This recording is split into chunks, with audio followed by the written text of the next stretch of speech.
नमस्कार, आप देख रहे हैं सी न्यूज़ भारत और मैं हूं ऋषभ सक्सेना।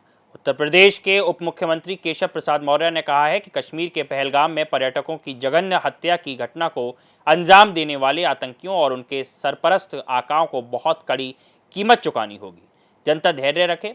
दरअसल उप मुख्यमंत्री रविवार को राजमार्ग किश्नुदेवपुर के गांधी सेनानी स्मारक स्थल पर राष्ट्रपिता महात्मा गांधी और महान स्वतंत्रता संग्राम सेनानी पूर्व विधान परिषद सदस्य बाबू पारसनाथ मौर्य की प्रतिमा का अनावरण करने के बाद मीडिया से बातचीत कर रहे थे। इस दौरान उप मुख्यमंत्री केशव प्रसाद मौर्य ने कहा कि बाबू पारसनाथ मौर्य ने आज़ादी की लड़ाई के दौरान अहम भूमिका निभाते हुए देश को तो आज़ादी दिलाई है, लेकिन साथ ही अर्थों में उन्होंने शोषित, वंचित, गरीब तबके के लोगों की भी लड़ाई लड़ी।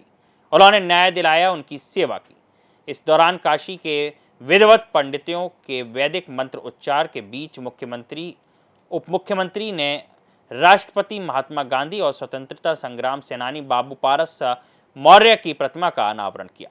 इस दौरान स्वतंत्रता संग्राम सेनानी स्मारक समिति के संरक्षक डॉक्टर लक्ष्मीधर चतुर्वेदी, अध्यक्ष मिथिलेश द्विवेदी और ग्राम प्रधान किश्नुदेवपुर छविनाथ यादव के साथ सेनानी पुत्र राज्य पिछड़ा वर्ग आयोग के सदस्य कुंवर प्रमोद चंद मौर्य ने उप मुख्यमंत्री केशव प्रसाद मौर्य को स्मृति चिन्ह भेंट किया।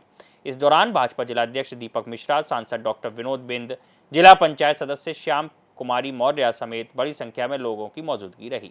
इसके बाद डिप्टी सीएम ने महावीर रामलीला मैदान में जनसभा को संबोधित करते हुए सपा पर निशाना साधा और कहा 2027 में सपा पूरी तरह से साफ हो जाएगी। 2027 की चर्चा मैं क्यों कर रहा हूं? इस समय समाजवादी पार्टी के मुखिया श्री अखिलेश यादव पूरे उत्तर प्रदेश में घूमते हैं और घूम घूम करके कहते हैं हम पीडीए की बात कर रहे हैं। पीडीए का मतलब जानते हो? अच्छा आप बताओ, यहां पर 2012 में जब श्री अखिलेश यादव मुख्यमंत्री बने थे तो जिसे ये पीडीए कहते हैं, अगर पिछड़ों ने, दलितों ने समाजवादी पार्टी को समय वोट नहीं दिया होता तो क्या अखिलेश यादव मुख्यमंत्री बनते? क्या दोनों हाथ बताओ, बनते क्या? और जब वो मुख्यमंत्री बनने के बाद पिछड़ों और दलितों का ध्यान रखा क्या? दोनों हाथ बताओ, रखा क्या?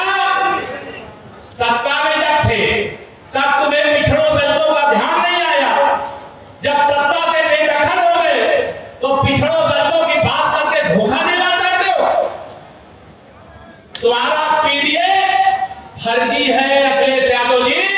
तुम्हारा पीडीए तुम्हारे परिवार के डेवलपमेंट की एजेंसी मात्र है। तुम्हारा पीडीए गुंडों, अपराधियों, माफियाओं, दंगाइयों का संरक्षण करने वाला है। तुम्हारा पीडीए मुस्लिम तुष्टीकरण की राजनीति करने वाला है। तुम्हारा पीडीए गरीबों की जमीनों पर कब्जा करने वाला, व्यापारियों से फिरौती लेने वाला है, उद्योग धंधों को चौपट करने वाला है। तुम्हारी जब सरकार थी बिजली आती नहीं थी, अब जब से हमारी सरकार है बिजली जाती नहीं है। यह फर्क है।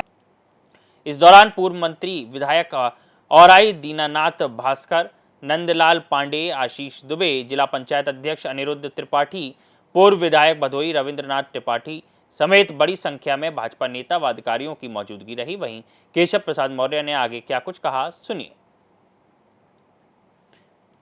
जो अहिंसात्मक तरीके से अंग्रेजों के खिलाफ आज़ादी की लड़ाई की शुरुआत किए और उसमें जो अपना महत्वपूर्ण योगदान देने वाले इसी धरती के जो सपूत थे, पूज्य बाबूजी पारसनाथ मौर्य जी, जो उत्तर प्रदेश का जो सदन है उसके माननीय सदस्य भी रहे, स्वतंत्रता संग्राम सेनानी के रूप में भी उन्होंने संघर्ष किया। आज ऐसे दोनों महापुरुषों की मूर्तियों का अनावरण करने का मुझे अवसर मिला है। मैं उन दोनों के चरणों में नमन करता हूं। सबका यही आह्वान करूंगा, उन्होंने गरीबों की लड़ाई लड़ी, देश की आज़ादी की लड़ाई लड़ी, ज़रूरतमंदों की समस्याओं के लिए अपना ध्यान न रख करके लोगों का ध्यान रखा।